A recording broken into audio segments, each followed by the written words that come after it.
Show. My name's Chris McCoy. Today is April 24th, 2020. I'm here with Chief Sneed. Chief Sneed, with local economies and neighboring economies, there's a lot of discussion about reopening now. What's kind of the tribe's reaction to that, and what kind of plans are we putting in place as we're seeing that happening around us? Right. So you're probably aware, we saw yesterday, Governor Cooper held a press conference at 3 p.m. yesterday. He's given a tentative date of May 8th to reopen. And essentially what he's saying is at that point, they will reevaluate, whether the state of North Carolina stays closed or there's incremental reopening. So we're in this time frame now. There's this delicate balancing act between public health and safety and the economy. Right. And so North Carolina's tentatively at this point looking at May 8th. Of course, everybody's probably aware, Georgia, Tennessee, South Carolina, the surrounding states that border us are already in incremental reopening phases. And we too at the tribe are working on a plan for incremental reopening. And again, keeping in mind too, for us, first and foremost, public health and safety is priority one for us, as it's been from the outset of this crisis. That has been our number one priority.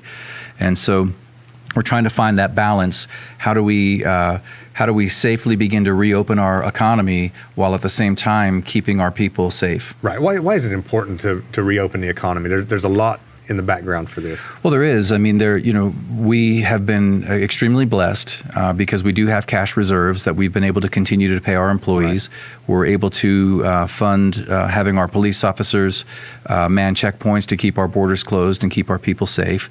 But there's a cost associated with that. I mean, I think most people don't understand, although we've explained in other videos that there is no money coming in right now. Right. That the budget that we have for fiscal year 20 is based on a projection, and then every month a distribution comes over from the casino. Well, right now there are zero distributions coming over from the casino. Right. So at some point we have to reopen our local economy, because each day that we are closed at the casino, and each day we continue to pay our employees, our cash reserves begin to dwindle. Right. So at some point we're going to have to reopen. So without speculating too much or getting too far into your planning, what can you share about some of the ideas that we may have as we incrementally reopen pieces of this? Well, first, I want to put the public's mind at ease. Not only are we working on a very comprehensive plan for a safe reopening and incremental reopening, because we do want to phase it in. As I've told my division secretaries, what we can't do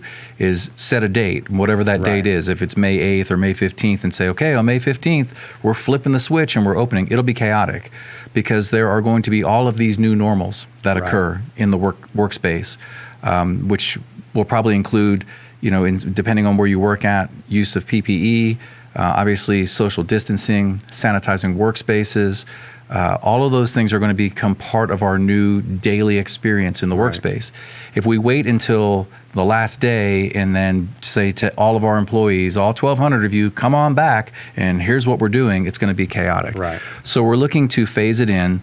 And also the casino is working on an extremely comprehensive plan for how they can reopen in a manner that will be safe to the employees, safe to our guests, and safe to the boundary in general. So the thing that we are understanding about this is, for every decision we make, there are probably 3 or 4 unintended negative consequences that can arise. So what I've told my division secretaries is, I want you to begin to develop this plan. And as you develop this plan, make sure you are considering all of the unintended consequences. Right. Now, when you come up against an unintended consequence, that's not the point where we just throw up our hands and say, well, we can't do it. Here's a negative. Right. We've got to come up with solutions. We've got to be creative. We've got to think outside the box. Yeah, there are certain trade-offs that we're going to have on the health and public health side of it, and then the economic side of it. Mm-hmm. Why is it important that we start to stimulate the economy again, that we start to consider these things again? Are there still a number of people that are unemployed here on the boundary even? There are. I mean, and if you look at nationwide, I mean, I think the number I saw yesterday is like 24 million. I mean, it's a massive number of unemployed folks. we're going to begin to see these other state economies begin to open up because their people are suffering. I was going to say there's a trade-off to that as well. There is. You have COVID-19. Yes, that's a real issue that we're facing.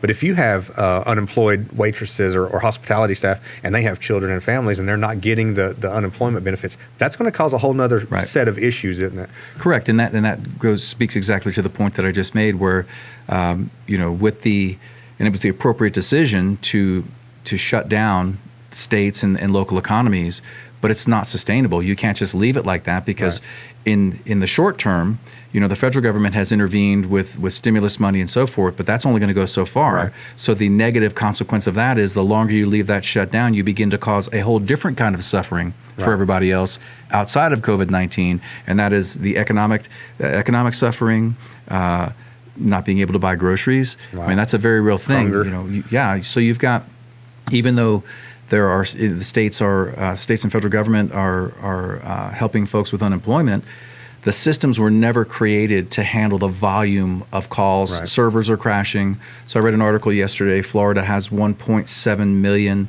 unemployed citizens. And because the servers keep crashing, because the phone lines can't handle the call volume, to date, only 129,000 people are receiving benefits out of 1.7 Less million than people. 10% of the folks in Florida are getting their unemployment that they're needing. Okay.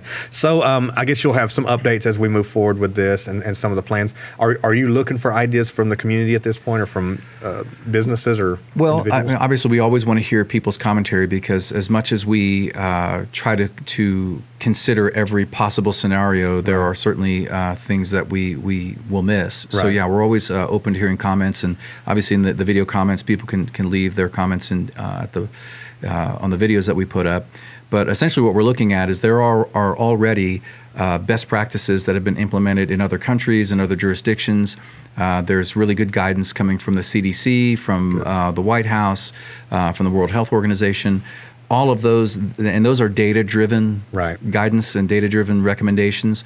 So we're looking at those and utilizing those. But then locally there are always, just scenarios that you didn't consider. Correct. And it sounds like this is kind of on par. I've been meeting with Dr. Bunio and having discussions. And it sounds like the hospital and their staff are ready and they're in a good place to handle anything that comes into the community at this point. So it sounds like things are kind of happening at the same time and at the right time. There are a lot of things happening at the same time here, and on the economic front, and I need to touch on that as well, because again, we've got to get people, we've got to get our tribal citizens in the mindset and the understanding that whatever that date is that we open, if we schedule ours with the state of North Carolina, keep them on the national park at some point. It's going to open. They're going to open back up again. Yep.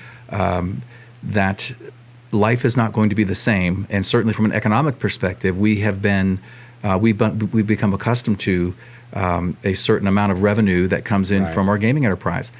That amount of revenue isn't going to come back on the day that we flip the switch and say, okay, we're open. Yeah. We turn the lights back on, doors are open, come on in.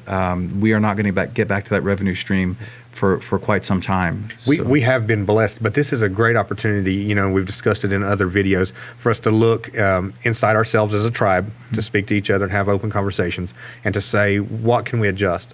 What is it to be Cherokee? What does it mean to be Cherokee? What parts of this can we adjust and reevaluate?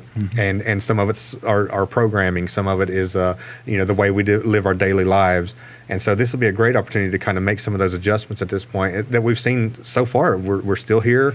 We've kept it out, and we've done well as a tribe to kind of keep together as a community and really start to show that true value system. Yeah, and it may come down to some of the things that we look to mitigate, the drop in revenue is, we begin to empower and help support the free labor groups, like the Gadoogie group in Snowbird and Bidco Free Labor. Every community's got a free labor group.